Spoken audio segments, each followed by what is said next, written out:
নাজিল হতো তখন মক্কার কাফের এবং মুশরিকেরা নবীজির এই কোরআন শোনার জন্য তাদেরকে মুসলমানদেরকে বাধা দিত। তারা তাদের উপরে বিভিন্ন রকম নির্যাতন, জুলুম, স্টিম রোলার চালাত। আমার মুসলমান বাবাজিরা, মক্কার ভিতরে আবু জেহেলের লোক নবীজির মক্কার ভিতরে আইন পাশ করলো, আজকে থেকে কেউ উচ্চ স্বরে, কেউ প্রকাশ্যে কোরআনুল কারীমের তেলাওয়াত করতে পারবে না। যখন এই ঘোষণা আবু জেহেলের সরকার যখন দিল, তখন বিশ্ব নবী সাল্লাল্লাহু আলাইহি সাল্লাম বদরের ময়দানের আগে সাহাবীদের কিনে একদিন বৈঠক করলেন, পরামর্শ করতেছেন। নবীজি বললেন, সাহাবীরা রে, আবু জেহেল ঘোষণা করেছে আজকের দিন থেকে মক্কার ভিতরে কেউ উচ্চ স্বরে কোরআনুল কারীম তেলাওয়াত করতে পারবে না। কিন্তু আমি একটু দেখতে চাই এই কোরআনের পাওয়ার বেশি, কোরআনের ক্ষমতা বেশি নাকি আবু জেহেলের ক্ষমতা বেশি। আমরা এমন একটি সময় পার করতেছি যে সময়ের ব্যাপারে আজ থেকে আমার বয়স তো কম, মাত্র 27 বছর। আমার থেকে অনেক জ্ঞানী গুণী এবং বয়োজ্যেষ্ঠ লোকেরা এখানে আপনারা আছেন। আজ থেকে 40 বছর আগের দিকে একটু ফিরে যান। আজ থেকে 40 বছর কিংবা 50 বছর আগের দিকে যদি আপনারা একটু স্মরণ করেন, দেখবেন আমাদের মা বোনেরা তাদের সকালটা শুরু হতো ফজরের নামাজের মাধ্যমে। বলেন ঠিক কিনা? তাদের সকালটা শুরু হতো ফজরের 2 রাকাত ফরজ নামাজের আদায় করার মাধ্যমে। এরপরে তারা কোরআনুল কারীমটা নিয়ে বসার পরে অধিকাংশ মা বোনদের কিন্তু কিরাতগুলো শুদ্ধ ছিল না। তারা তাদের ভঙ্গিমাতে গীতের মতো করে কোরআনুল কারীমের তেলাওয়াত করত। বলেন ঠিক কিনা? তারা তাদের ভঙ্গিমায় কোরআনুল কারীমের তেলাওয়াতগুলো করত। শুরুটা তাদের সকালবেলাটা শুরু হতো আল্লাহর কদমে সেজদা দেওয়ার পরে। এই রবের কালাম তারা তেলাওয়াত করত। তেলাওয়াত করার পরে তারা পরিবারের সংসারের সমস্ত কাজগুলো তারা শুরু করত কিনা? আর আজ থেকে 40 বছর পরের সময়ও ঠিক আছে, যুগও ঠিক আছে, সব ঠিক আছে, কিন্তু আমাদের চিন্তা ভাবনা, আমাদের সময় পরিবর্তন হওয়ার কারণে মানুষ বলে যুগ পাল্টে গেছে। না, যুগ তো আগের যুগেই আছে, যুগ কিন্তু পাল্টাই নাই। আমাদের সময়ের, আমাদের অবস্থার পরিবর্তন হওয়ার কারণে এত ফিতনা ফাসাদের যুগে আমরা পড়ে গেছি। এই ফিতনা আমাদেরকে এমন পরিমাণে আমাদেরকে আকৃষ্ট করেছে যে আজকে 40 বছর পরে যে মায়েরা আগে তারা কোরআনুল কারীমের তেলাওয়াতের মাধ্যমে দিনটা শুরু করত, সেই মায়েদের এখন সকালটা শুরু হয় 9টা, 10টা, কারো আবার 11টা, কারো আবার 12টা। যখন ঘুম থেকে ওঠার পর তারা মোনাজাত শুরু করে দেয়। কিসে মোনাজাত শুরু করে? মোবাইলটা নিয়ে মোবাইলে মোনাজাত শুরু করে দেয়। আবার কেউ টেলিভিশনটা ছেড়ে জি বাংলা, স্টার জলসা নামক এই সমস্ত বেহাপনা দিয়ে তাদের দিনটা শুরু করে দেয় কিনা ভাইজান? বিভিন্ন রকম ভাবে ফিতনা ফাসাদ দিয়ে স্টার জলসা জি বাংলা দিয়ে তার ফেসবুক চালিয়ে, ইউটিউব চালিয়ে তাদের আর দিনটা শুরু করে দেয়। আর এই কারণে আমাদের বাংলাদেশে বর্তমান মা বোনদের এই অধপতনের কারণ হলো তারা কোরআন থেকে দূরে থাকার কারণে। আজকে মা বোন সহকারে শুরু করে তাদের গর্ভে যে সন্তানগুলো জন্মগ্রহণ করতেছে, তারাও এই কোরআন থেকে দূরে থাকার কারণে আজকে তারা বিভিন্ন ফাসাদের মধ্যে, ফিতনার ভিতরে তারা নিবিবদ্ধ হয়ে গেছে। বলেন নাউযুবিল্লাহ। এজন্য আমি আপনাদের সম্মুখে আজকে এমন একটি আয়াত তেলাওয়াত করেছি, এই কোরআনুল কারীমের গুরুত্ব এবং এর বারাকা কি, এটি পড়লে কি সওয়াব, এটি যদি আমরা না শিক্ষা করি তাহলে আমাদের কি ক্ষতি হবে, এই বিষয়গুলো নিয়ে আমি আপনাদের সম্মুখে সংক্ষেপে একেবারে তত্ত্ববহুল কিছু আলোচনা করে বিদায় নেব। আমা তৌফিক ইল্লা বিল্লাহ। আরেকবার পড়ুন আল্লাহুম্মা আমিন। শুভ উপস্থিতি, সূরা আল হিজরের 9 নম্বর আয়াতে আল্লাহ পাক বলতেছেন, নিশ্চয় নাহনু নাযালনা যিকরা ওয়া ইন্না লাহু লাহাফিজুন। নিশ্চয় আমি এই কোরআনুল কারীম আমি আল্লাহ নাজিল করেছি এবং আমি এর রক্ষণাবেক্ষণের সংরক্ষণের দায়িত্ব নিয়েছি। চিল্লায়া বলেন সুবহানাল্লাহ। বাবা বলেন তো এই কিতাবটা কার? কোনো সন্দেহ নাকি এটা শুধুমাত্র মুসলিমদের কিতাব? এটা কি হিন্দুর কিতাব না? এটা কি বৌদ্ধর কিতাব না? এটা কি ইহুদির কিতাব না? এটা সমস্ত জাতি বর্ণ ধর্ম নির্বিশেষে সব মানুষের জন্য, তিবিয়ানি লিকুল্লি শাই, সমস্ত মানুষের জন্য আল্লাহ তাআলা এটাকে হেদায়েত হিসেবে আমাদের উপরে, বিশ্বনবীর উপরে নাজিল করেছেন। বলেন সুবহানাল্লাহ। এটা শুধুমাত্র মুসলমানদের ধর্মীয় গ্রন্থ নয়, এই গ্রন্থ নাজিল করেছেন কে? আল্লাহ। এবং এর সংরক্ষণের দায়িত্ব কি নিয়েছেন? আল্লাহ। মুসলমান ভাইরা আমার, আল্লাহ তাআলা যখন এই কোরআনুল কারীমকে নাজিল করলেন, নাজিল করার পর এই কোরআনুল কারীমের রক্ষণাবেক্ষণের দায়িত্ব আল্লাহ তাআলা, এই কোরআনুল কারীমের আমানতের দায়িত্ব, একে রক্ষা করার যে আমানতের একটা আমানত আল্লাহ তাআলা এই পৃথিবীতে সর্বপ্রথম যখন আল্লাহ তাআলা কোরআনুল কারীম নাজিল করলেন, নাজিল করার পরে এটাকে আমানত হিসেবে আল্লাহ তাআলা সর্বপ্রথম আসমানকে বললেন, আসমান রে, আমি তো এই কোরআনুল কারীম নাজিল করলাম, এর রক্ষণাবেক্ষণের দায়িত্ব তোমার উপর আমি বর্তন করতে চাচ্ছি, তুমি কি বলো? আসমান বলে, আল্লাহ, আমি এর রক্ষণাবেক্ষণের দায়িত্ব নিতে পারবো না। এবার আল্লাহ তাআলা বলেন, জমিন রে, আমি চাচ্ছিলাম তুমি এই কোরআনের রক্ষণাবেক্ষণের দায়িত্ব নাও, এর আমানত তুমি গ্রহণ করো। তখন জমিন বলে, আল্লাহ, আমি পারবো না। এরপর আল্লাহ তাআলা বললেন পর্বতগুলোকে, তাম পৃথিবীর সমস্ত পর্বতগুলোকে বললেন, ও পর্বত ও পাহাড়রা, তোমরা এই কোরআনের রক্ষণাবেক্ষণের দায়িত্ব নাও। সেই দিন আসমান, জমিন এবং পাহাড় পর্বত সবাই বলেছিল, আল্লাহ, আমরা তোমার এই কোরআনের ভার বহন করতে পারবো না। বলেন মারহাবা। এই কোরআনের ভার আছে কিনা? এর ওজন আছে কিনা বলেন তো? এর কি পরিমাণ ওজন? বিশ্ব নবী সাল্লাল্লাহু আলাইহি ওয়াসাল্লাম যেই দিন তিনি বিদায় হজের ভাষণ দিচ্ছিলেন, সেই দিন বিশ্ব নবী সাল্লাল্লাহু আলাইহি ওয়াসাল্লাম সহলক্ষ সাহাবীদেরকে নিয়ে বিশ্ব নবী যখন ভাষণ দিচ্ছিলেন, এবং আমার সুন্নত, এই দুটো জিনিস আমি রেখে যাচ্ছি, এই দুটো যদি তোমরা ধারণ করতে পারো তাহলে তোমরা জীবনে কোনোদিন কি পথভ্রষ্ট হবে না। আজকে আমরা মুসলমান এই কোরআন সুন্নাহ থেকে বিরত থাকার কারণে আমরা পদদলিত হচ্ছি। আমরা মুসলমানরা ইহুদি খ্রিস্টানদের হাতে মায়ের খাচ্ছি কিনা বলেন তো? আজকে মুসলমানরা মুসলমানদের উপরে নির্যাতনের স্টিম রোলার চালানো হচ্ছে। সুদানে মুসলমানদের উপর নির্যাতন করা হচ্ছে, মিয়ানমারে মুসলমানদের উপর নির্যাতন করা হচ্ছে, ফিলিস্তিনি মুসলমানদের উপর নির্যাতন করা হচ্ছে। এই নির্যাতনের একমাত্র কারণ মুসলমান আজকে কোরআন থেকে দূরে সরে গেছে। কোরআনকে আজকে দূরে সরার কারণে মুসলমানরা আজকে পদদলিত হচ্ছে। বলেন ঠিক কিনা? এজন্য আমি আজকে মাহফিল থেকে বলতে চাই, মুসলমান যদি তার এই হারানো ঐতিহ্যকে, সম্মানকে আবার ফিরে পেতে চায়, তাহলে মুসলমানদেরকে আবার এই কোরআনের পদতলে, আবার এই কোরআনের ছায়াতলে তাদেরকে শামিল হতে হবে। বলুন ঠিক কিনা? আল্লাহ তাআলা তৌফিক দান করুন।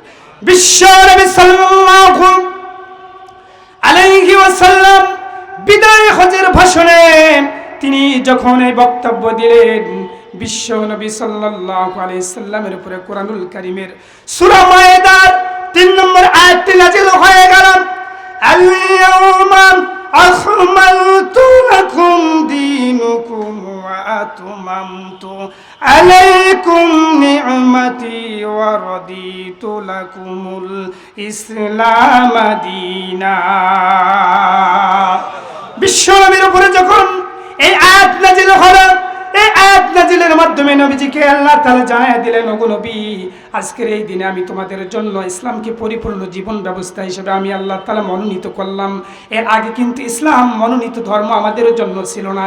এই হজের আরাফার দিনে, বিদায় হজের ভাষণের দিনে আল্লাহ তাআলা সূরা মায়েদার 3 নম্বর আয়াত নাযিল করে নবীজিকে জানায় দিলেন, ওগো নবী, আজকে থেকে আমি এই দিনকে পরিপূর্ণ করে দিলাম এবং আমার যত নিয়ামত আছে সবগুলো নিয়ামত তোমাদের উপরে আমি আল্লাহ তাআলা পূর্ণ করে দিলাম। বলেন সুবহানাল্লাহ।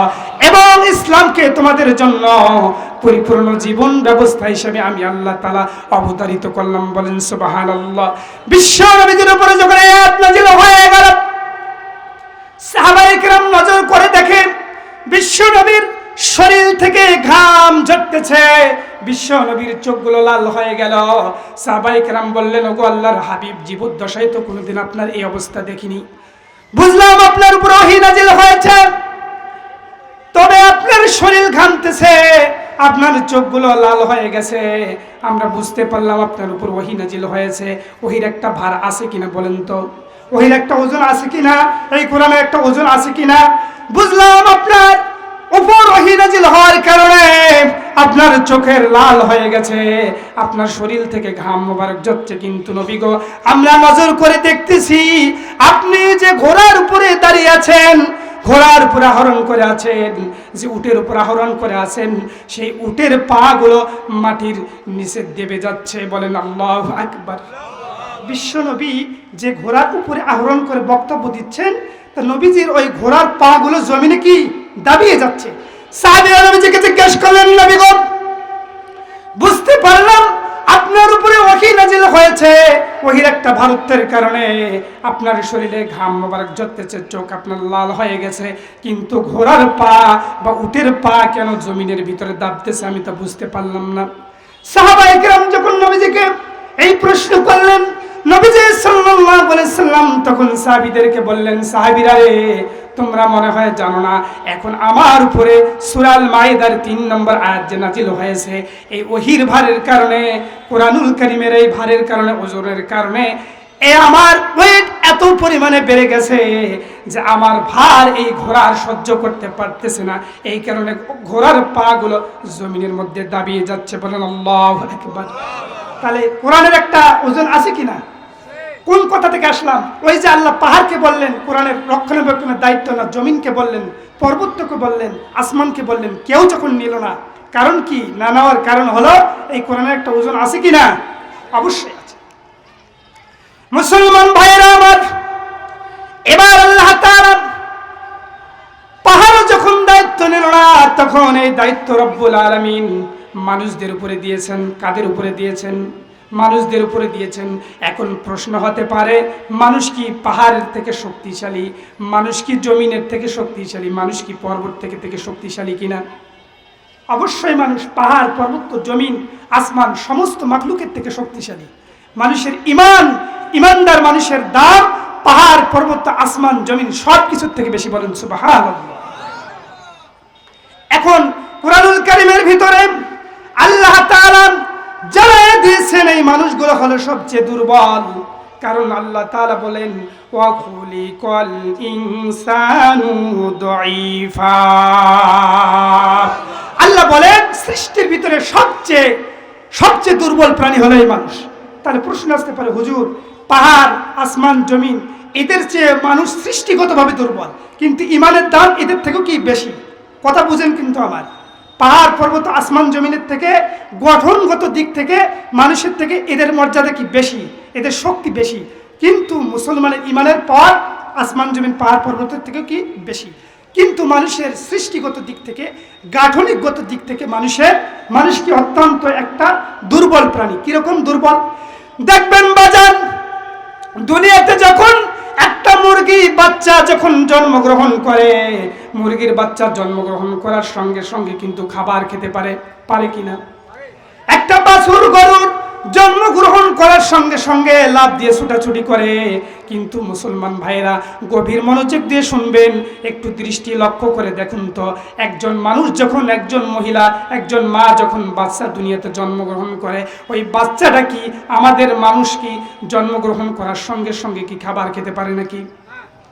একটা মুরগির বাচ্চা জন্মগ্রহণ করার সঙ্গে সঙ্গে সে শক্ত খাবার খেতে পারে, কিন্তু একটা মানুষ জন্মগ্রহণ করার সঙ্গে সঙ্গে শক্ত খাবার খেতে পারে না, দৌড়াদৌড়ি করতে পারে না, লাফালাফি করতে পারে না। তাহলে সৃষ্টিগত দিক থেকে একটা মুরগির বাচ্চার থেকে মানুষ কিন্তু দুর্বল, একটা ছাগলের বাচ্চা থেকে দুর্বল, একটা গরুর বাচ্চার থেকে দুর্বল, একটা ঘোড়ার বাচ্চার থেকে দুর্বল। বুঝা যাচ্ছে? এই দুর্বল মানুষকে আল্লাহ তাআলা কেন দিলেন কোরআনের দায়িত্ব, আমানতের দায়িত্ব? জানার দরকার আছে না নাই? শুনতে মন চায়? এর কারণ হলো, আমি তাফসীরের ভিতরে ঘেটে ঘেটে দেখেছি, গবেষণা চালিয়ে দেখেছি, এর কারণ হলো মানুষের আকল নামে একটা বস্তু রয়েছে, আকল নামে একটা বিষয় রয়েছে, বিবেক রয়েছে, জ্ঞান রয়েছে, যেটা অন্য কোনো মাখলুকের ভিতরে নাই। বলেন সুবহানাল্লাহ। এই বুদ্ধি থাকার কারণে, এই আকল থাকার কারণে রব্বুল আলামিন দুর্বল প্রাণী হওয়ার পরে মানুষের উপরে আল্লাহ কোরআনের আমানত দিয়েছেন। বলেন সুবহানাল্লাহ।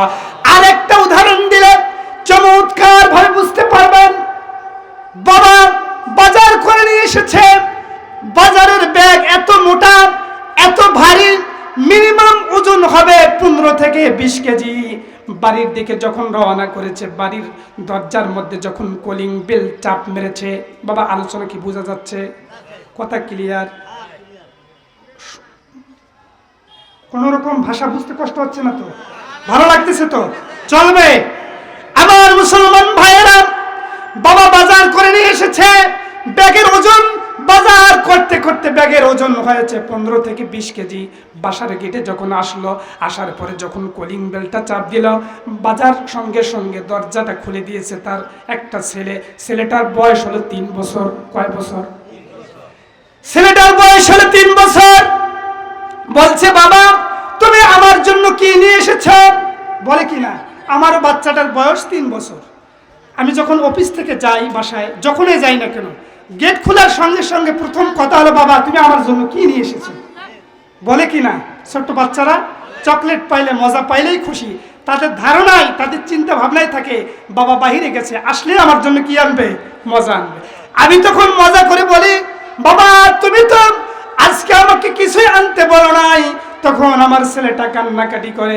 বাসার পাশেই দোকান, যতক্ষণ পর্যন্ত নাস্তা নামিয়ে দেয় অতক্ষণ সে শান্ত হয় না, কান্নাকাটি করে। আপনাদের বাচ্চারা এরকম করে কিনা? তো এই ছোট্ট বাচ্চাটা যখন দরজা খুলে দিলাম, দরজা খুলে দেওয়ার সঙ্গে সঙ্গে বলল, বাবা তুমি আমার জন্য কি নিয়ে এসেছো? বলে, বাবা চিন্তা করো না, তোমার জন্য আজকে মজার মজার খাবার নিয়ে এসেছি, ব্যাগের ভিতরে আছে।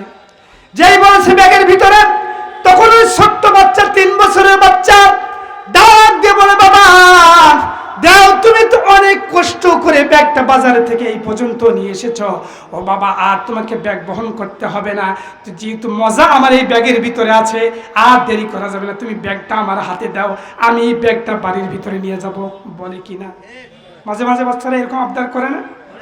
বাবা বলে, বাবা এই ব্যাগের ওজন হলো বাচ্চার থেকেও বেশি। বেশি না?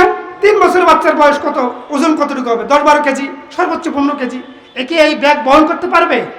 তারপরে বাবার কাছে বারবার আবদার, ও বাবা তুমি তোমার এই ব্যাগ আমার কাঁধে দাও, আর তোমাকে বহন করতে হবে না, আমি এবার এই ব্যাগ বাজারের ব্যাগ বাসা পর্যন্ত, ঘর পর্যন্ত আমি নিয়ে যাব।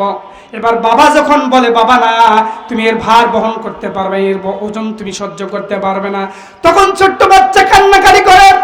বাধ্য হয়ে আমরা তখন ওই ব্যাগ বাচ্চার কাঁধে দেই, কিন্তু বাচ্চার কাঁধে শুধু আমরা ছেড়ে দেই না, ওই বাচ্চার ব্যাগটা শুধুমাত্র নামে মাত্র তার কাঁধের উপরে দেই, কিন্তু ওই ব্যাগের ডেরা, ব্যাগের কিন্তু যে আংটি দুটো, ব্যাগের যে হাতল দুটো, ওইটা কিন্তু বাবার হাতেই থাকে। বলেন ঠিক কিনা? থাকে কিনা? বাবা কি এই ব্যাগ কি বাচ্চার কাঁধের উপরে দিতে পারে? কোনোভাবেই তো দেবে না। যেহেতু সন্তান আবদার করেছে, এই জন্য ছেলেকে খুশি করার জন্য নামে মাত্র ব্যাগটা তার কাঁধে দেয়, আর ব্যাগের ডান্টি, ব্যাগের হাতল কিন্তু বাবার হাতেই থাকে। অনুরূপভাবে মুসলমান, এই উদাহরণ দিয়ে আমি আপনাদেরকে বুঝাইতে চাইলাম, এই এত বড় ওজনওয়ালা কোরআন কিন্তু আল্লাহ আমাদের হাতেই ছেড়ে দেন নাই। এর রক্ষণাবেক্ষণের দায়িত্ব আল্লাহ আমাদের উপরে নামে মাত্র দিয়েছেন। এর মূল চাবি কাঠি হলো আল্লাহর হাতে। বলেন সুবহানাল্লাহ। অনেকেই এই কোরআনের আওয়াজকে বন্ধ করতে চায় কিনা? বলে কোরআনকে সংসদে যাইতে দেয় না। কোরআন সংসদে যাক, আলেম ওলামা সংসদের এমপি হবে, মন্ত্রী হবে, অনেক মানুষ কিন্তু চায় না।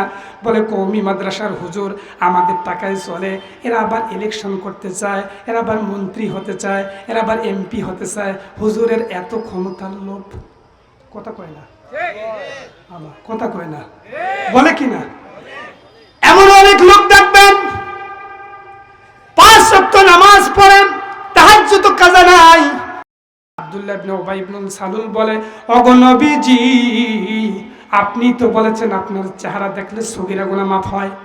সুবহানাল্লাহ। কোন ওগো নবী, আমি এখন যদি একটু দূরে বসি বা একটু ডানে যদি বসি, একটু বামে যদি বসি আপনার থেকে, হয়তো বা আপনি যখন নামাজের সালাম ফিরাবেন, যখন খুতবা দিবেন, আপনার চেহারাটা আমার সামনে নাও আসতে পারে, পুরোপুরি আপনার চেহারা আমি নাও দেখতে পারি। এই কারণে আপনার চেহারা আমি পুরোপুরি দেখতে চাই, আর আমার জীবনের সগীরা গুনাহগুলো মাফ করতে চাই। এই কারণে আমি বরাবর আপনার দাঁড়িয়ে যাই। বলেন সুবহানাল্লাহ। এই আব্দুল্লাহ ইবনে উবাই ইবনে সালুল নবীজির পিছনে 8 থেকে 10 বছর এইভাবে নামাজ আদায় করেছেন, সব আমল ঠিকভাবে করেছেন, কিন্তু তলে তলে বাবাজি সিল মারার সময় আবু জেহেলের দলে সিল মেরেছেন। বলেন নাউযুবিল্লাহ। এই কারণে আব্দুল্লাহ ইবনে উবাই ইবনে সালুল যেদিন মারা গেছেন, বিশ্বনবী, বহুত লম্বা কাহিনী, এটা আমার আলোচনার সাবজেক্ট না, কোথায় কথা আসলো দেখে আমি সংক্ষেপে ঘটনাটা বললাম। বিশ্বনবী সাল্লাল্লাহু আলাইহি ওয়াসাল্লাম যখন আব্দুল্লাহ ইবনে উবাই ইবনে সালুল মারা গেলেন, নবীজির সামনে তার ছেলে আব্দুল্লাহ আসলো। আসার পরে বলে, ওগো নবীজি, আমার পিতা আব্দুল্লাহ ইবনে উবাই ইবনে সালুল মারা গেছে, 2টা ওসিয়ত আপনার কাছে করে গেছে। কয়টা ওসিয়ত? 1 নম্বর ওসিয়ত নবী গো, 1 নম্বর ওসিয়ত হলো, আমার বাবা ইন্তেকালের আগে বলে গেছে, আমার বাবা যদি ইন্তেকাল করে, আপনি আমার বাবার কাফনের কাফনটা আপনার একটা পাঞ্জাবি মোবারক দিয়ে দিতে চাইছেন। আমার বাবা আশা করেছেন, আপনার কাছে একটা আবদার করেছেন, সেটা হলো আপনার একটা পাঞ্জাবি মোবারক দিয়ে আপনি আমার বাবার কাফনের কফিনটা দিবেন। আর 2 নম্বর আমার বাবার আশা হলো, আপনি স্বয়ং রাসূলুল্লাহ নিজে দাঁড়িয়ে আমার বাবার জানাজা পড়াবেন। নবীজি এবার যখন এই কথা আব্দুল্লাহর মুখে শুনলেন, সঙ্গে সঙ্গে জামাটা খুলে দিলেন। উপস্থিত সাহাবায়ে কেরাম মসজিদে নববীতে বসা, নবীজি জামা খুলবেন এমন ভাব, নবীজির সাহাবী হযরত ওমর ইবনুল খাত্তাব রাদিয়াল্লাহু তাআলা আনহু নবীজির জামাকে টেনে ধরেছেন। নবীজির জামা যখন টেনে ধরলেন, নবীজি বললেন, ওমর রে, কেন তুমি আমার জামা টেনে ধরো, কারণটা কি? ওমর বলে, নবী গো, আপনি কি জানেন না, এই উবাই ইবনে সালুল অনেকবার যুদ্ধের ময়দান থেকে মুসলমানদেরকে সে ভাগায় নিয়ে গেছে। সে তলে তলে আপনার ইবাদত করে, কিন্তু তলে তলে সে আবু জেহেলের কাছে গিয়ে আমাদের সব খবরগুলো পৌঁছায় দেয়। কোন নাউযুবিল্লাহ। সে তলে তলে আবু জেহেলের সাথে আতাত করেছে, অনেক যুদ্ধের ময়দানে সে সাহাবীদেরকে ভাগায়া নিয়ে গেছে। এই কারণে অনেক যুদ্ধের ময়দানে আমরা আব্দুল্লাহ বিন উবাই ইবনে সালুলের কারণে পরাজয় বরণ করেছি। ওগো নবীজি, খবরদার খবরদার, আপনার জামা মোবারক আপনি দিবেন না। নবীজি ওমরের কথা শুনলেন না, জামা খুলে দিলেন। এই ওমরের ব্যাপারে আল্লাহ তাআলা ওমরের কথার উপরে ভিত্তি করে ওমরের কথার মর্যাদাকে রাখতে গিয়ে আল্লাহ তাআলা কোরআনুল কারীমের উপরে, কোরআনুল কারীমে 5 জায়গায় আয়াত নাজিল করেছেন। বলেন সুবহানাল্লাহ। অনেক লম্বা ঘটনা বলবো না। বিশ্বনবী জামা মোবারক দিয়ে দিলেন, গোসল করাইলেন। করার পরে যখন জানাজার নামাজের জন্য নবীজি যখন যাবেন, এবার ওমর রাদিয়াল্লাহু তাআলা আবার জামা টেনে ধরলেন। ওগো নবীজি, খবরদার খবরদার, আপনি জানাজার নামাজ পড়াবেন না। নবীজি বললেন, ওমর রে, আল্লাহ তো আমাকে এখনো নিষেধ করেনি, তুমি যে বারবার বলতেছ আপনি উবাই ইবনে সালুলের জানাজার নামাজ পড়াবেন না। ওগো নবীজি, আপনি পড়াবেন না, কিন্তু ওমর রে, আমি কি তোমার কথায় তার জানাজার নামাজ পড়াবো না নাকি?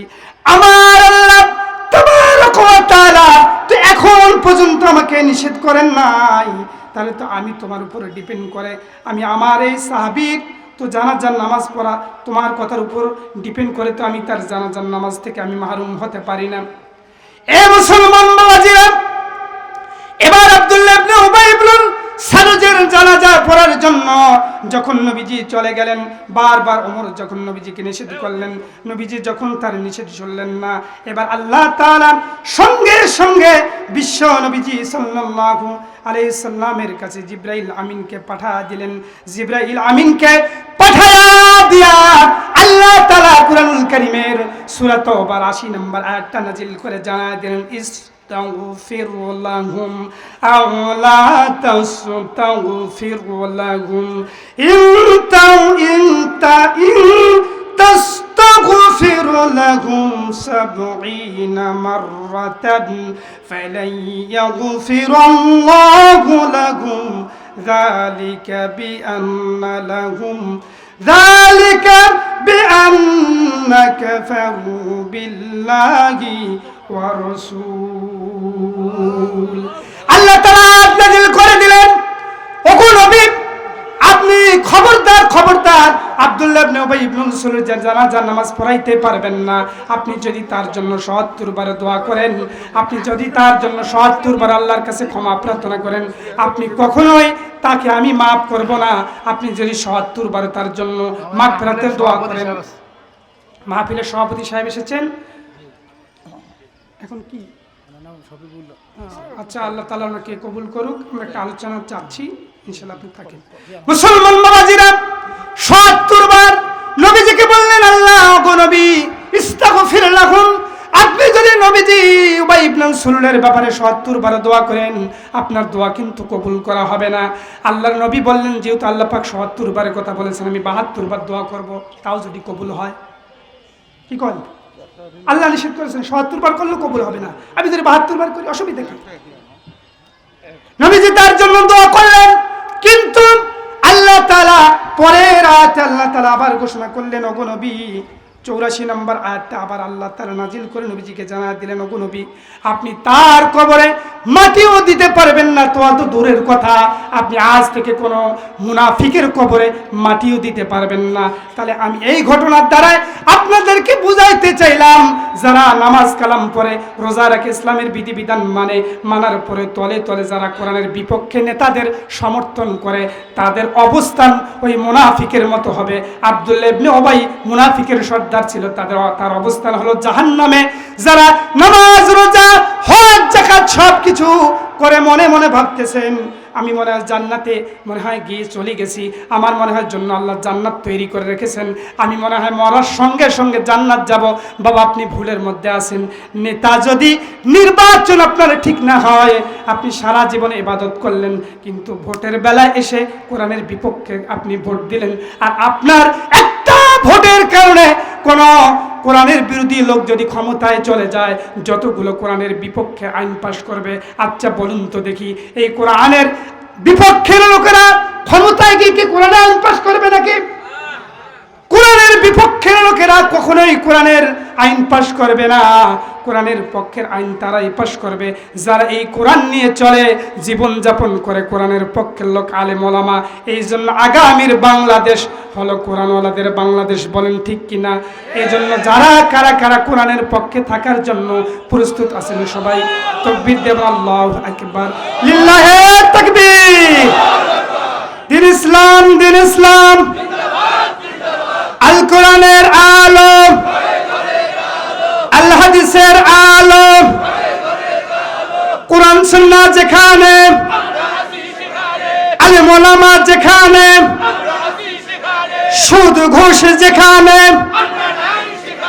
দুর্নীতি যেখানে, যৌতুক আছে যেখানে, অন্যায় বিচার যেখানে, মামলা হামলা যেখানে, থাকবো নাকি? আল্লাহ তাআলা সবাইকে কবুল করুক। কোরআনের বিপক্ষে আমাদের কখনোই যাওয়া যাবে না। কোরআনের গুরুত্ব বুঝাইতে গিয়ে আমি আপনাদের অন্যদিকে চলে গিয়েছিলাম। গভীর মনোযোগ দিয়ে শুনবেন আমার ভাইরা। আল্লাহ তাআলা এই দুর্বল মানুষদের উপরে কেন কোরআনুল কারীমের গুরুত্ব, কোরআনুল কারীমের আমানতের দায়িত্ব দিলেন, বুঝাইতে গিয়ে আমি অনেক উদাহরণ আপনাদের সম্মুখে দিয়েছি। আমার মুসলমান বাবাজি গভীর মনোযোগ দিয়ে শুনবেন, কোনো দিকে লক্ষ্য করবেন না। আমার মুসলমান বাবাজিরা, নবীজির উপরে যখন এই কোরআনুল কারীম নাজিল হতো, তখন মক্কার কাফের এবং মুশরিকেরা নবীজির এই কোরআন শোনার জন্য তাদেরকে, মুসলমানদেরকে বাধা দিত। তারা তাদের উপরে বিভিন্ন রকম নির্যাতন, জুলুম, স্টিম রোলার চালাত। আমার মুসলমান বাবাজিরা, মক্কার ভিতরে আবু জেহেলের লোক নবীজির মক্কার ভিতরে আইন পাশ করলো, আজকে থেকে কেউ উচ্চ স্বরে, কেউ প্রকাশ্যে কোরআনুল কারীমের তেলাওয়াত করতে পারবে না। যখন এই ঘোষণা আবু জেহেলের সরকার যখন দিল, তখন বিশ্ব নবী সাল্লাল্লাহু আলাইহি সাল্লাম বদরের ময়দানের আগে সাহাবীদের কিনে একদিন বৈঠক করলেন, পরামর্শ করতেছেন।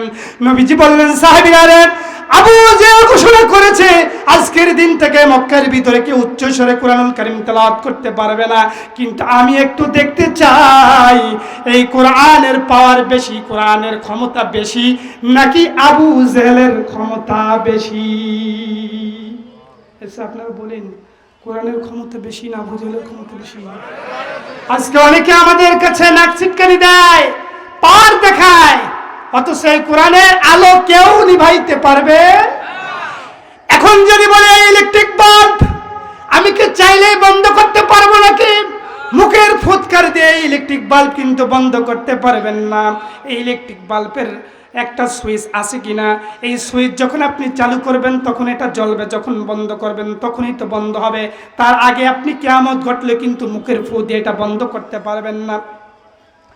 এ মুসলমান বাবাজিরা আমার, কাফের মুশরিকরা চাইতো কোরআনের আলোকে তারা মুখের ফুৎকার দিয়ে বন্ধ করতে। তারা আল্লাহ তাআলা কোরআনুল কারীমের ভিতরে তাদের এই চিন্তা চেতনাকে আল্লাহ তাআলা জানিয়ে দিয়েছেন। আল্লাহ তাআলা বলেন, ইউরিদুনা লিইউতফিরু নূরাল্লাহি বিআফওয়াহিহিম ওয়াল্লাহু মুতিম্মু নূরিহি ওয়ালাউ কারিহাল কাফিরুন। মক্কার কাফের মুশরিকরা যে কোরআনের আলোকে মুখের ফুৎকার দিয়ে তারা বন্ধ করতে চাইতো, আল্লাহ তাআলা সেই কথাটাও কোরআনুল কারীমের ভিতরে রেকর্ড করে দিয়েছেন। আল্লাহ তাআলা বলেন, মক্কার কাফের এবং মুশরিকরা তারা চাইতো কোরআনের আলোকে বন্ধ করে দিতে, কিন্তু আল্লাহর হাতেই এই কোরআনুল কারীমের চাবিকাঠি, আল্লাহর হাতেই কোরআনের সুইচ, আল্লাহ এর নাজিলকারী এবং আল্লাহ হলেন এর সংরক্ষক। বলেন সুবহানাল্লাহ। এইজন্য আল্লাহ তাআলা জানিয়ে দিয়েছেন, ইন্না নাহনু নাযালনা যিকরা ওয়া ইন্না লাহু লাহাফিজুন। আল্লাহ বলেন, নিশ্চয় আমি কোরআনুল কারীম নাজিল করেছি এবং এর সংরক্ষণের দায়িত্ব আমি আল্লাহ রাব্বুল আলামিনের হাতে। কাফের মুশরিকরা যতই চাক না কেন মুখের ফুৎকার দিয়ে এই বাতি নিভিয়ে দিতে, কোরআনের আলোকে নিভাই দিতে কোশ্চিনকালে সম্ভব নয়। মুখের ফুৎকার দিয়ে কোরআনের আলো নিভানো যাবে না। এই জন্য আজকের এই বাংলার জমিনে বাতিল এবং মুশরিকরা, কোরআনের বিপক্ষের লোকেরা যতই তারা চাক না কেন এই কোরআনকে সংসদে বসতে দেবে না। কিন্তু আমার আল্লাহ যদি চায় তাহলে এই বাতিলেরা, কোরআনের বিপক্ষের লোকেরা কখনোই এই কোরআনকে সংসদে যাওয়ার ব্যাপারে তারা কখনোই বাধা দিয়ে তারা জয়লাভ করতে পারবে না। বলেন ঠিক কিনা? এই কোরআনের বিজয় অতি সন্নিকটে। যদি আপনার জায়গা মতো শুধু কোরআনের পক্ষে সিলটা দিতে পারেন, তাহলে এই কোরআনের বিজয় বাংলার জমিনে এবার ঠেকানোর মতো আর কেউ নাই। আল কোরআনের মোরা আনবো বিজয়, বলেন আল কোরআনের মোরা আনবো বিজয়, মোরা আনবো বিজয়। সেই দিন তো আর বেশি দূরে নয়, আল্লাহর কোরআনের আনবো বিজয়, মোরা আল্লাহর কোরআনের আনবো বিজয়। মুসলমান বাবাজিরা আমার, কাফের মুশরিকরা যখন ঘোষণা দিল মক্কার ভিতরে আজকে থেকে উচ্চ স্বরে আর কেউ কোরআনুল কারীমের তেলাওয়াত করতে পারবে না, বিশ্বনবী ওপেন চ্যালেঞ্জ দিলেন, সাহাবায়ে কেরামদেরকে নিয়ে মিটিং করলেন। নবীজি বললেন, আবু জেহেল যেহেতু চ্যালেঞ্জ ছুড়ে মেরেছে আজকে থেকে কেউ উচ্চ স্বরে কোরআন পড়তে পারবে না, আমি আবু জেহেলের উপরে এই কোরআনের চ্যালেঞ্জ ছুড়ে দিলাম, দেখি আবু জেহেলের শক্তি বেশি নাকি এই কোরআনের পাওয়ার বেশি। বিশ্বনবী পরামর্শ করলেন, বদরের প্রান্তে কে একজন আছো সাহসী হিম্মতওয়ালা সাহাবী একজন দাঁড়াও, যার পোস্ট পজিশন আছে, যার শরীরে শক্তি আছে এবং পরিবারে একটা বংশমর্যাদা আছে। এখানে যদি তেলাওয়াত করতে যায়, যেহেতু আবু জেহেল ঘোষণা দিয়েছে এখানে যদি কেউ কোরআনুল কারীমের তেলাওয়াত করো তার বিরুদ্ধে ব্যবস্থা নেওয়া হবে। এজন্য নবীজি বললেন, টাকা দিতে হবে। বাচ্চাটা কই গেল? বাবা বাতাস করে ওঠো। মুসলমান বাবাজিরা আমার, যখন নবীজি ঘোষণা করলেন, যেহেতু আবু জেহেল ঘোষণা করে দিয়েছে, চ্যালেঞ্জ ছুড়েছে যাতে কেউ এখানে উচ্চ স্বরে তেলাওয়াত করতে না পারে, নবীজি বলেন, সাহাবীরা রে, আমিও দেখতে চাই তোমাদের ভিতরে এমন একজন সাহাবী দাঁড়াও যার পরিবারের শক্তি আছে, যার বংশমর্যাদা ভালো, যে ওখানে কোরআনুল কারীমের তেলাওয়াত করতে গেলে যদি একটা মামলা হয়, যদি মারামারি হয়, যদি একটা বিশৃঙ্খলা তৈরি হয়, তাহলে ওই সাহাবীর পক্ষ থেকে যাতে তার পরিবারের লোকেরা তাকে কন্ট্রোল করতে পারে, যাকে তাকে সেভ করে নিয়ে আসতে পারে। কে আসো, দাঁড়ায় যাও। কোন সাহাবী দাঁড়ানোর হিম্মত পায় না, কারণ ওখানে তেলাওয়াত করা মানে হলো একটা বিশৃঙ্খলা তৈরি হওয়া। কিন্তু নবীজি আবু জেহেলের ওই চ্যালেঞ্জের বিরুদ্ধে কোরআনের চ্যালেঞ্জকে দাঁড় করিয়ে দিয়েছেন। কোন সাহাবী দাঁড়ায় না, আবু বকর দাঁড়ায় না, ওমর দাঁড়ায় না, উসমান জিন্নুরাইন দাঁড়ায় না। কিন্তু ওই মজলিসের ভিতরে নবীজির একজন সাহাবী ছিল, ইয়াং বয়স, কিশোর বয়সের একজন সাহাবী, শরীরটা একেবারে হালকা, শুকনা মানুষ, দেহের ভিতর তেমন কোনো গোস্ত নাই, বাবাও নাই, মাও নাই, পরিবারের কেউ নাই। নবীজি চাচ্ছেন এমন একজন সাহাবী দাঁড়াও যার পরিবারের মধ্যে একটা ভারত আছে, পরিবারের একটা পোস্ট পজিশন আছে, পরিবারের একটা ক্ষমতা আছে, ক্ষমতাশীল পরিবার একজন সাহাবী যেতে দাঁড়ায়। কিন্তু কোন সাহাবী যখন দাঁড়ায় না, তখন আব্দুল্লাহ ইবনে মাসউদ নাম হলো ওই সাহাবীর, হালকা পাতলা একজন সাহাবী, উনি দাঁড়ায় গেল, বলল ইয়া রাসূলুল্লাহ, আপনি যদি আমাকে অনুমতি দেন বদর ওই প্রান্তে পাহাড়ের উপরে আমি দাঁড়িয়ে কোরআনুল কারীমের সূরা রহমান তেলাওয়াত করব। নবীজি বললেন আব্দুল্লাহ রে, তুমি কি পারবা? সাহাবায়ে কিরাম বলল আব্দুল্লাহ রে, তুমি বসে পড়ো, তোমার শরীর তো গোস্ত নাই, একটা লাঠি যদি তোমাকে আবু জেহেল লোক দেয় তোমার তো কোনো খবরই থাকবে না, তুমি আবার দাঁড়াইছো, বুঝে শুনে দাঁড়াও, তুমি কি জানো এখানে তেলাওয়াত করলে কি হবে? বাবা সাইড থেকে কথা বলেন না। আমার নবী যখন দ্বিতীয়বার ঘোষণা করলেন কে আছো, ওই দাঁড়িয়ে ওই পাহাড়ের উপরে দাঁড়িয়ে সূরা রহমানের তেলাওয়াত করবে, কেউ যখন দাঁড়ায় না, দ্বিতীয়বারের মতো নবীর ওই সাহাবী আব্দুল্লাহ ইবনে মাসউদ আবার দাঁড়িয়ে গেলেন, নবীজির সাহাবীরা আবার তাকে বসায়া দিলেন। তৃতীয়বারের মতো নবীজি বললেন কে আছো গো, ওই পাহাড়ের উপরে দাঁড়িয়ে আবু জেহেলের চ্যালেঞ্জ মোকাবেলার জন্য সূরা রহমান তেলাওয়াত করবে। কোন সাহাবী দাঁড়ায় না। আবার ওই হালকা পাতলা সাহাবী, কিশোর বয়সের সাহাবী আব্দুল্লাহ ইবনে মাসউদ রাদিয়াল্লাহু তাআলা আনহু দাঁড়িয়ে গেলেন। আল্লাহু আকবার। নবীজি বললেন আমি বুঝতে পেরেছি আমার এই সাহাবী আব্দুল্লাহ ইবনে মাসউদ রাদিয়াল্লাহু তাআলা আনহুর শরীরে হিম্মত রয়েছে পুরাই কলিজা, শরীরে গোস্ত না থাকতে পারে, পরিবারের কোনো ক্ষমতা না থাকতে পারে, পরিবারের কোনো সাপোর্ট না থাকতে পারে, কিন্তু আমার এই আব্দুল্লাহর পুরো বডিটাই হলো কোরআনওয়ালা, পুরো বডিটাই হলো কলিজা, তার হিম্মত রয়েছে, অবশ্যই আল্লাহ তাকে বিজয় করবেন, বলেন সুবহানাল্লাহ। এবার মুসলমান বাবাজিরা, আব্দুল্লাহ ইবনে মাসউদ যখন ওই জায়গার মধ্যে দাঁড়িয়ে যখন সূরা রহমান তেলাওয়াত শুরু করলেন, আর রহমান আল্লামাল কুরআন, যখন এই তেলাওয়াত যখন শুরু করলেন, আবু জেহেলের লোকেরা আবু জেহেলকে খবর দিল, ওগো নেতা সাহেব, আপনি ঘোষণা দিয়েছেন প্রকাশ্যে যাতে কেউ কোরআনুল কারীম উচ্চ স্বরে তেলাওয়াত করতে না পারে, আপনার এই ঘোষণাকে তারা ওভারটেক করে আপনার উপরে আবার চ্যালেঞ্জ করে আব্দুল্লাহ ইবনে মাসউদ ওই পাহাড়ের উপরে দাঁড়িয়ে তিনি কোরআনুল কারীম তেলাওয়াত করতেছে। আবু জেহেল দ্রুত চলে আসলেন, তার এক চেলা চামুন্ডাকে বললেন তাকে থাপ্পড় দাও। থাপড়াইতে মারতে মারতে আব্দুল্লাহ ইবনে মাসউদের একটা কান ফাটায়া দিয়েছে। আব্দুল্লাহ ইবনে মাসউদের কান দিয়ে দর দর করে রক্ত পড়ে। নবীজির দরবারে আসলেন সাহাবায়ে কেরাম, আব্দুল্লাহ ইবনে মাসউদের অবস্থা দেখে সবাই কেঁদে ফেললেন, কান্নার রোল পড়ে গেল। কিন্তু মজার ব্যাপার হলো নবীজি আব্দুল্লাহ ইবনে মাসউদের অবস্থা দেখে নবীজি মুস্কি মুস্কি হাসতেছে। সব সাহাবী কাঁদতেছে, আব্দুল্লাহ ইবনে মাসউদও কাঁদতেছে, কিন্তু নবীজি কি করতেছেন? মুস্কি মুস্কি হাসতেছেন। সাহাবায়ে কেরাম অবাক হয়ে গেলেন, নবীজিকে বলল আল্লাহর হাবিব, ব্যাপার বুঝলাম না, আব্দুল্লাহ ইবনে মাসউদের কান দিয়ে রক্ত পড়ে, আমরা সব সাহাবীরা কাঁদতেছি, অনুতপ্ত হয়ে গেছি, ওগো নবীজি আপনি কেন মুস্কি মুস্কি আসেন? ব্যাপারটা কি, কারণটা কি আমরা কি জানতে পারি নাকি? আমার নবী বলে, ও সাহাবায়ে কেরাম রে, তোমরা আব্দুল্লাহ ইবনে মাসউদের ব্যথায় ব্যথিত হয়ে কাঁদতেছ, কিন্তু আমি কেন আসতেছি জানো নাকি? আমি আমার চোখকে দেখতে পারতেছি, এইমাত্র জিবরাইল আমিন আমার কাছে এসে ওহী নাজিল করলো, আমাকে জানায় দিল যে আব্দুল্লাহ ইবনে মাসউদের কান আবু জেহেল ফাটায় দিয়েছে। অতি সত্বর সামনে আমি বিজয় দেখতেছি, সেই আব্দুল্লাহ ইবনে মাসউদের হাতেই আবু জেহেল লাঞ্ছিত এবং বেইজ্জতি হবে, এবং আবু জেহেল এই আব্দুল্লাহ ইবনে মাসউদের হাতেই সে ইন্তেকাল করবে, এবং তারও কান ফাটাইয়া তাকে অপমান করা হবে। বল আল্লাহু আকবার। এই জন্য আমি নবীজি হাসতেছি। কিছুদিন পরে যখন বদরের ময়দান কায়েম হয়ে গেল, যুদ্ধ যখন হয়ে গেল, যুদ্ধের ভিতরে আবু জেহেল যখন ধরাশায়ী হয়ে গেল, মুআজ এবং মাওয়াজ নামের দুইটা যুবকের হাতে যখন আবু জেহেল হত্যা হয়ে গেল, আবু জেহেলকে যখন তারা কতল করে ফেলল, কতল করার পর আব্দুল্লাহ ইবনে মাসউদ রাদিয়াল্লাহু তাআলা আনহু আবু জেহেলের কাছে চলে গেলেন।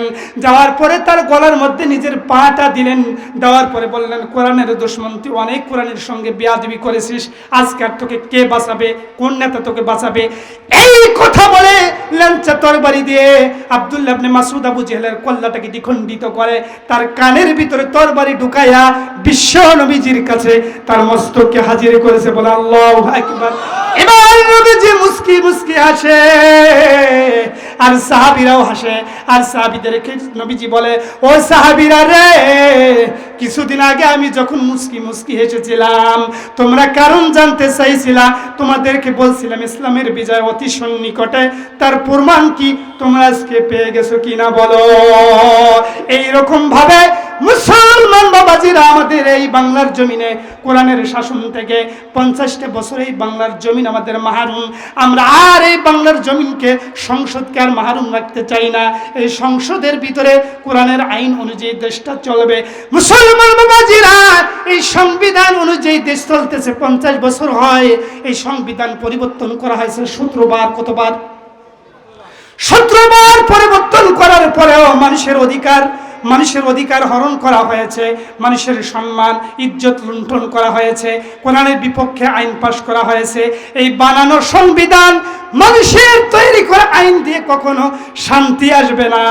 17 বার সংবিধান পরিবর্তন করার পরে বলুন তো দেখি বাংলার জমিনে কি শান্তি এসেছে?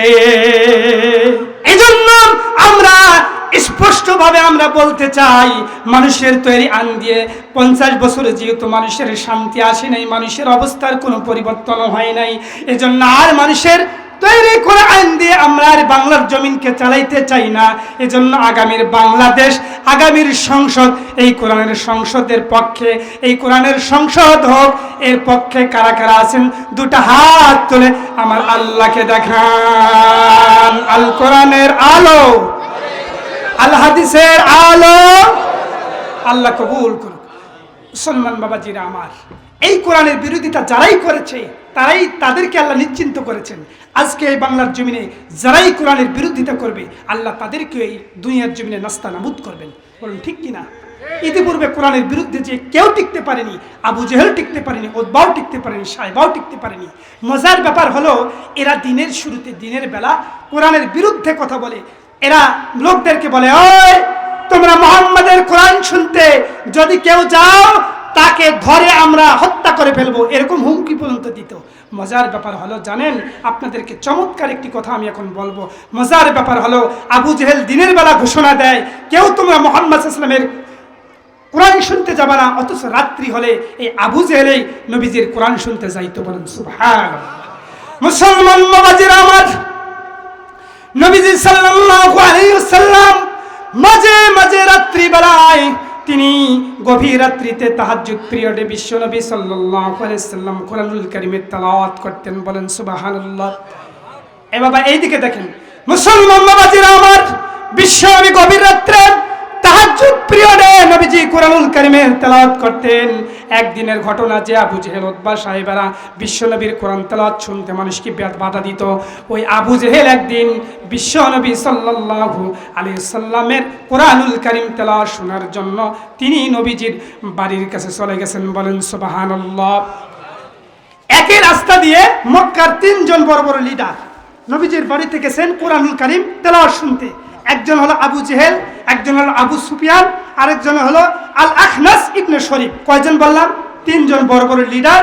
দিনের বেলা হলে এরা কোরআনের বিরোধিতা করে, অথচ রাত্রি বলা হলে নবীজির কি কোরআনুল কারীমের তেলাওয়াত শুনতে যায়। এই 3 জন বড় বড় নেতা বিশ্বনবীর তেলাওয়াত শোনার জন্য গভীর রাতে নবীজির বাড়িতে চলে গেছে। একই রাস্তা দিয়ে গেছে, অথচ আল্লাহ তাআলা একই সময়ে একই রাস্তা দিয়ে 3 জন বড় বড় লিডার নবীজির তেলাওয়াত শোনার জন্য গেছে, কিন্তু আল্লাহর কারিশমা বোঝা যায় না, কারোর সাথে কারো সাক্ষাৎ হয়নি। কথা বুঝতেছেন? 3 জন বড় বড় লিডার নবীজির তেলাওয়াত শোনার জন্য তারা বাড়িতে গেছে। নবীজির তেলাওয়াত শোনার জন্য ঘরের চতুর্দিকে 3 জন নেতা দাঁড়িয়ে গেছে, শুনতেছে। আবু জেহেল যে এসেছে আবু সুফিয়ান জানে না, আবু সুফিয়ান এসেছে আবু জেহেলও জানে না, আবু সুফিয়ান এসেছে শরীফও জানে না। মানে 3 জন নেতা একই রাস্তা দিয়ে একই টাইমে গেছে, আল্লাহর কারিশমা বোঝা যায় না। আল্লাহ এমন হিকমতে তাদেরকে নিয়ে গেছেন, কারোর সাথে কারো সাক্ষাৎ হয়নি। সবাই কোরআনুল কারীমের নবীজির সুমধুর কণ্ঠে কোরআনুল কারীমের তেলাওয়াত শুনতেছে। আর যখন তেলাওয়াত শুনতে শুনতে যখন সুবহে সাদেক হয়ে গেল, ফজরের আজান দিবে, ভাব এমন সময় আবু জেহেল চিন্তা করলো একটু পরেই তো ফজরের আজান দিবে, এই অবস্থায় যদি আমি এখানে থাকি আর লোকজন যদি সকালবেলা হয় আর আমাকে দেখে, তাহলে তো আমার মান সম্মান সব চলে যাবে, নেতাগিরিও চলে যাবে। নবী যে সত্য নবী আর এই কোরআন যে সত্য, এটা আবু জেহেলও জানতো, আবু সাহেবাও জানতো, উতবাও জানতো, আবু সুফিয়ানও জানতো, শরীফও জানতো, সবাই জানতো, সব নেতাও জানতো। কিন্তু কেন বিরোধিতা করেছেন জানেন? এর কারণ একটাই, এই শেয়ারের ক্ষমতা। এই ক্ষমতার লোভে তারা নবীজিকে মানেনি। তারা বলতো যে এই কোরআন সত্য, মুহাম্মদ সাল্লাল্লাহু আলাইহি ওয়াসাল্লাম যা বলে সব সত্য, এখন তাকে যদি আমরা মেনে নেই তাহলে আমার এই শেয়ার কি হারিয়ে যাবে। এই শেয়ারের লোভে, এই ক্ষমতার লোভে তারা কোরআনের বিরোধিতা করতো, নবীজির বিরোধিতা করতো। বলেন নাউযুবিল্লাহ। মুসলমান বাবাজিরা আমার, গভীর মনোযোগ। হযরত এসেছেন, ওনার ছাত্র আমি নাতি মনে করেন, যেহেতু হযরত এসেছেন আমি আর বেশি বেয়াদবি করব না, তার সম্মুখে রেখে আলোচনা করাও একরকম বেয়াদবি। আমি হযরতের কাছে একটু অনুমতি নিয়ে আমি আমার আলোচনাটা শেষ করব। এই ঘটনাটা বলেই, বিশ্ব নবীজি সাল্লাল্লাহু আলাইহি সাল্লাম তেলাওয়াত করতেছেন, তেলাওয়াতটা এত সুন্দরভাবে তিনি তেলাওয়াত করতেছেন, তেলাওয়াত শুনতে শুনতে আবু জেহেল, আবু সুফিয়ান এবং শরীফ তিনজনেই তারা একেবারে আকর্ষিত হয়ে গেছে, একবারে মগ্ন হয়ে গেছে। যখন ফজরে আজান দিবে ভাব, এমন সময় আবু জেহেল চিন্তা করলো আর এখানে থাকা যাবে না, আবু সুফিয়ানও চিন্তা করলো আর এখানে থাকা যাবে না, আর আখনাস ইবনে শরীফ চিন্তা করলো আর এখানে এক সেকেন্ড থাকা যাবে না, এখন যদি থাকি সকালবেলা হলেই মানুষ চলে আসবে, ফজরের নামাজের সময় সাহাবারা চলে আসবে, ওরা যদি আমাদেরকে দেখে মান সম্মান সব প্লাস্টিক হয়ে যাবে, ওরা আগামীকাল থেকে আর আমাদেরকে নেতা মানবে না। ঠিক কিনা? এই ভয়ে ভয়ে আবু জেহেল বাড়ির দিকে যায়, আবু সুফিয়ান যায়, আল আখলাস ইবনে শরীফ বাড়ির দিকে যায়। বাড়িতে যাওয়ার রাস্তা হলো একটা, রাস্তার দিকে যখন হাঁটতে হাঁটতে একটা মোড়ের মধ্যে যখন আসলো, রাস্তার ভিতরে মোড় থাকে কিনা, একটা মোড়ের জায়গায়, মোড়ের মধ্যে যখন চলে আসলো, আসার সঙ্গে সঙ্গে এবার আল্লাহ তাআলা ওই তিন নেতার মুখামুখি করে দিয়েছেন। বল আল্লাহু আকবার। আবু জেহেল আবু সুফিয়ানকে দেখে চমকে গেল, আবু সুফিয়ান আবু জেহেলকে দেখে চমকে গেল, শরীফ আবু জেহেলকে দেখে চমকে গেল। একে অপরকে বলতেছে, নেতা আপনি এত গভীর রাতে এখানে কেন? বলে আমি তো মুহাম্মদ সাল্লাল্লাহু আলাইহি ওয়াসাল্লামের কোরআন শুনতে এসেছিলাম। ও আবু সুফিয়ান তুমি কেন এখানে এসেছিলে? বলে আমিও তো কোরআন শুনতে এসেছিলাম। ও শরীফ তুমি কেন এসেছিলে? বলে আমিও তো কোরআন শুনতে এসেছিলাম। বলে আল্লাহু আকবার, খবরদার আর আগামীকালকে কেউ এরকম করো না। এটা যদি কোনো রকম ফ্ল্যাশ হয়ে যায়, এই খবর যদি কোনো রকম লোক জানাজানি হয়, আগামীকাল থেকে শেয়ারও হারাবো, আমাদের মান সম্মান সব কি হবে? প্লাস্টিক। কেউ আসবে না আগামীকাল থেকে, আমিও আসবো না। এই ঘোষণা দেওয়ার পরের দিন আবার আবু জেহেল চিন্তা করলো ওদেরকে তো নিষেধ করলাম, কিন্তু দেখি তো আজকেও একটু যাই, মুহাম্মাদের কোরআন তো বড়ই মজা লাগে, মুহাম্মাদের কোরআন শুনতে তো বড়ই ভালো লাগে। তবে দুইটা কারণে আমি আজকে যাব। এক নম্বর, মুহাম্মদ সাল্লাল্লাহু আলাইহি ওয়াসাল্লামের কোরআন তো শুনবো, আর একটু দেখবো আমি যে ওদেরকে নিষেধ করলাম ওরা আবার যায় কিনা, পাহারাদার হিসেবে আমি আজকে আরেকবার যাব। আবু সুফিয়ান চিন্তা করলাম কালকে তো নেতাকে নিষেধ করলাম, দেখি তো আজকে যে আমার নেতা গেল কিনা। আমি যদি ঘরের ভিতরে থাকি তাহলে তো বুঝতে পারবো না আমার নেতা গেল কিনা। তৃতীয়বারের বেলা তারা সিদ্ধান্ত নিয়েছে আল্লাহর হস্তে আজকে থেকে আর আমরা কেউ আসবো না। এজন্য মুসলমান বাবাজিরা, এই কোরআনের ওরাই বিরোধিতা করেছে, কিন্তু এই কোরআন সত্য তারা বোঝার পরও বিরোধিতা করেছে এই কারণে যে তাদের ক্ষমতা চ্যুত হয়ে যাবে, তাদের নেতাও থাকবে না। এই জন্য আজও আমার বাংলার জমিনে আলেম ওলামাদের বিরোধিতা ওরা এই কারণেই করে, ওরা অক্ষরে অক্ষরে জানে, ওরাও সত্যিটা জানে যে আলেম ওলামারা সবাই নির্ভেজাল, তাদের ইমানদার সবাই, তাদের ইমানের ভিতরে কোনো কমতি নেই, তারা আল্লাহওয়ালা, তারা হক, এই কোরআন সত্য। কিন্তু তারা ক্ষমতা আসলে মানুষের মাল মেরে খাবে না, মানুষের চাল মেরে খাবে না, মানুষের ডাল মেরে খাবে না, মানুষের অন্যায়ভাবে মানুষকে জুলুম করবে না, মানুষকে অন্যায়ভাবে মামলা হামলা দিয়ে মানুষকে জেলের ভিতরে ভরাবে না। সব কিছু জানার পরেও কোরআনের বিপক্ষের লোকেরা কোরআনের পক্ষের লোকদেরকে ক্ষমতায় যেতে দেয় না, এই কারণে যে ক্ষমতা গেলেই তাদের খাওয়া শেষ হয়ে যাবে, ঠিক না? এই জন্য আমরা আর ভুল করব না। আমরা আগামীতে এই সংসদে এই আল কোরআনের সংসদ যাতে হয়, এজন্য আমরা সবাই চেষ্টা করব, শুধু চেষ্টা না, এটা আমাদের ইমানি দায়িত্ব, এটা আমার ইমানি দায়িত্ব। হাদিসের ভিতরে এসেছে, বিশ্বনবী সাল্লাল্লাহু আলাইহি সাল্লাম বলেন, যে ব্যক্তি দিন কায়েম হোক, আল্লাহর জমিনে আল্লাহর দিন কায়েম হোক, এই চিন্তা যদি কোনো ব্যক্তি না করে, এই ফিকির যদি কোনো ব্যক্তির দিলের ভিতরে না থাকে, অন্তরের ভিতরে যদি না থাকে, এই অবস্থায় যদি কোনো ব্যক্তি মারা যায়, সে যতই নামাজ পড়ুক, সে যতই হজ করুক, যতই জাকাত দেখ, মরার সঙ্গে সঙ্গে ওই ব্যক্তির নামাজ, রোজা, হজ, জাকাত কোনোটাই কাজে লাগবে না। ওই ব্যক্তিকে অধমুখী করে জাহান্নামে নিক্ষেপ করা হবে। বলেন নাউযুবিল্লাহ। কত বড় শক্ত এবং কঠিন হাদিস বলেছি, আপনি কি একবার চিন্তা করলেন? কি বললাম বলেন তো? যে কোনো ব্যক্তি যদি দুনিয়াতে নামাজ, রোজা, হজ, যাকাত সব করে, কিন্তু আল্লাহর জমিনে আল্লাহর দিন বিজয় হোক, এই টেন্ডেন্সি যদি, এই ফিকির, এটা যদি তার মনের ভিতরে না থাকে, এর জন্য যদি চেষ্টা না করে, অন্তত পক্ষে একটা সিরো যদি না মারে, তাহলে ওই ব্যক্তি মরার সঙ্গে সঙ্গে কোথায় যাবে? জাহান্নামে যাবে। এই জন্য আল্লাহ তাআলা আমাদের সবাইকে বুঝার এবং আমল করার তৌফিক দান করুক। এবং এই যেহেতু এই মাদ্রাসা নবীর ঘর, এখানে এই কোরআনের শিক্ষা দেওয়া হয়, এজন্য এই কোরআনে, এই নবীর ঘরের উপরে আমরা সম্মান করব। এই কোরআনকে সম্মান করা মানে নবীর ঘরকে সম্মান করা। এই জন্য আপনাদের যারা বাচ্চা আছে, আমি শুনেছি এই মাদ্রাসায় ছাত্র কম, আপনারা এখানে ছাত্র দিয়ে সম্মান মাদ্রাসাটাকে চালু রাখবেন কিয়ামত পর্যন্ত। এর যাজা এবং খায়ের দুনিয়াতে থাকতেও পাবেন এবং মৃত্যুর পরে আপনারা পাবেন। আল্লাহ তাআলা আমাদের সবাইকে তৌফিক দান করুক। এবং সর্বশেষে আপনাদের সমীপে আমার একটা বিনীত দরখাস্ত, সেটা হলো আপনারা সবাই যতক্ষণ আলোচনা করলাম, সবার কাছে অনুরোধ, আপনারা আমার জন্য দোয়া করবেন, যাতে আল্লাহ তাআলা আমার এই কণ্ঠটাকে ইসলামের জন্য, দ্বীনের জন্য বিশ্বময় কবুল করুন। এই দোয়া করতে পারবেন না বাবাজি? সবাই বলেন আল্লাহুম্মা আমিন। সবাই পড়েন আল্লাহুম্মা আমিন। আমার জন্য দোয়া করবেন, এই দোয়া আল্লাহ আগে আপনার জন্য কবুল করবে। এই যে আল্লাহ তাআলা সবাইকে কবুল করুক। আল্লাহ তাআলা সবাইকে দ্বীনের পথে থাকার তৌফিক দান করুক। এই কোরআনের বিজয়ের জন্য আল্লাহ সবাইকে কবুল করুক। ওমা তৌফিক ইল্লা বিল্লাহ।